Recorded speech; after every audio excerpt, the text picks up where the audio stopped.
Bac+9 en poche, ce médecin généraliste de 33 ans a choisi de s'installer à Chavanges, commune de 700 habitants. Les locaux, neufs d'une surface de 300 mètres carrés sur 3 étages, sont à partager avec d'autres confrères. 2 médecins en bas, comme on l'a vu tout à l'heure, avec la salle d'attente, le cabinet d'infirmier.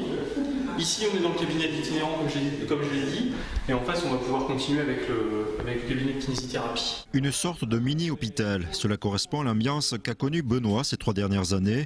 Auparavant, il exerçait à l'hôpital de sa ville de naissance, à Brienne-le-Château. La première chose qui m'a motivé, c'est le fait de pouvoir trouver cette structure, en fait, de pouvoir trouver une maison de santé pluridisciplinaire, parce que on est une génération de médecins qui ont été élevés à l'hôpital, et c'est une forme d'établissement de soins primaire, ambulatoire.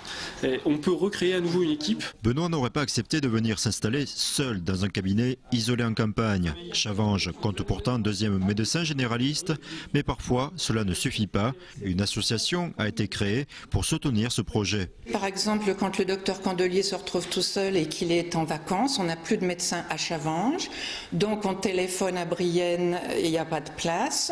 On va téléphoner à Dienville, il est peut-être en vacances aussi, ou aller jusqu'à Troyes.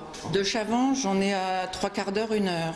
Le médecin de proximité, il a vraiment un rôle important, essentiel pour qu'on puisse continuer à vivre en milieu rural. Rôle essentiel, mais pari difficile pour le maire et ses conseillers qui ont dû trouver des subventions pour remettre en état cette bâtisse du XVIIe siècle.